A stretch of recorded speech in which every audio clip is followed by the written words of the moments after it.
নমো নমঃ সুপ্ৰভাতম শ্ৰীমদ্ ভগবদ গীতামৃত। আজি শ্ৰীমদ্ ভগবদ গীতাৰ গুণত্ৰয় বিভাগ যোগ নামৰ চতুৰ্দশ অধ্যায়ৰ ষষ্ঠ সংখ্যক শ্লোক। এই বিশিষ্ট শ্লোকফাকি হৈছে এনেধৰণৰ: তত্ৰ সত্ত্বং নিৰ্মলত্বাৎ প্ৰকাশকমনাময়ম সুখ সঙ্গেন বদনাতি জ্ঞান সঙ্গেন সানঘ। এই বিশিষ্ট শ্লোকফাকিৰ অসমীয়া অৰ্থ হৈছে এনেধৰণৰ: হে নিষ্পাপ অৰ্জুন, সত্ত্বগুণটো আন গুণবিলাকৰ তুলনাত আটাইতকৈ পবিত্ৰ হোৱা বাবে ই আনক পোহৰাই তুলিব পাৰে আৰু জীৱসকলকো পাপকৰ্মৰ পৰা বা প্ৰতিক্ৰিয়াৰ পৰা মুক্ত কৰে বুলি উল্লেখ কৰিছে। আৰু যিজন সত্ত্বগুণশালী তেওঁ সুখ আৰু জ্ঞানৰ প্ৰতি থকা আসক্তিৰ দ্বাৰাই বন্ধনত সোমাই পৰে বুলি কোৱা প্ৰসংগত ভগৱান শ্ৰীকৃষ্ণই সখা অৰ্জুনৰ আগত সত্ত্ব ৰজ তম গুণৰ স্বৰূপ কোৱা প্ৰসংগত এই বিশিষ্ট শ্লোকফাকি অৱতাৰণা কৰিছে।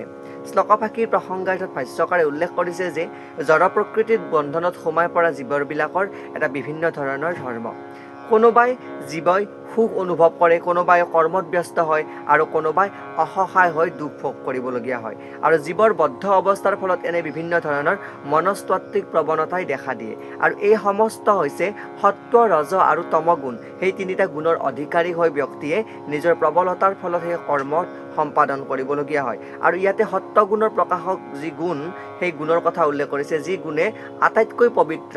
আৰু সেই আটাইতকৈ পবিত্ৰ গুণে ব্যক্তিজনক পোহৰাই তুলি জীৱই সকলো পাপ কৰ্মৰ পৰা মুক্ত হৈ পৰাৰ কৰ্মলৈ ধাৱমান হয় বুলি ইয়াতে উল্লেখ কৰিছে। আৰু সত্ত্বগুণী মানুহৰ দৃষ্টান্ত ইয়াতে ব্ৰাহ্মণৰ কথা উল্লেখ কৰিছে।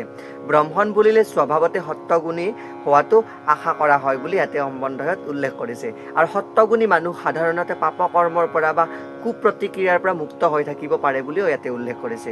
আৰু মনৰ সুখত তেওঁলোকে আনন্দিত হৈ থাকে। দৰাচলতে বৈদিক সাহিত্যত কোৱা আছে যে সত্ত্বগুণৰ অৰ্থই হ'ল অধিক জ্ঞান থকা আৰু অধিক সুখী। আৰু ইয়াতে বিজ্ঞজনৰ পৰা উল্লেখ পোৱা অনুসৰি সত্ত্বগুণী মানুহজনে ভাবিবলৈ লয় যে তেওঁ অধিক জ্ঞানী আৰু আনতকৈও ভাল, কিন্তু এয়াটোৱে হৈছে ইয়াতে অসুবিধা। অৰ্থাৎ সত্ত্বগুণী লোকজনে আকৌ বন্ধনত সোমাই পৰিবলগীয়াও হৈ পৰে বুলি কৈছে। অৰ্থাৎ তেওঁ যেতিয়া সত্ত্বগুণৰ অধিকাৰী হৈ নিজকে যি প্ৰতি থকা আসক্তিৰ দ্বাৰাই যি বন্ধনত সোমাই পৰে, তেতিয়াও সত্ত্বগুণত থকা লোকজনেও উত্তম দৃষ্টান্ত বিজ্ঞানিক বা দাৰ্শনিকৰ উত্তৰতে ইয়াতে উপস্থাপন কৰিছে। আৰু তেওঁলোকে নিজকে কেতিয়াবা গৰ্ব কৰিবলৈ লয়, যাৰ বাবে তেওঁলোকে বিষয়াসক্ত হৈ পৰে। এয়াই উক্ত বিশিষ্ট শ্লোকফাকিৰ সৰল গুঢ়াৰ্থ, যাৰ মাজেৰে সত্ত্বগুণৰ স্বৰূপ উপস্থাপন কৰা হৈছে। ধন্যবাদ।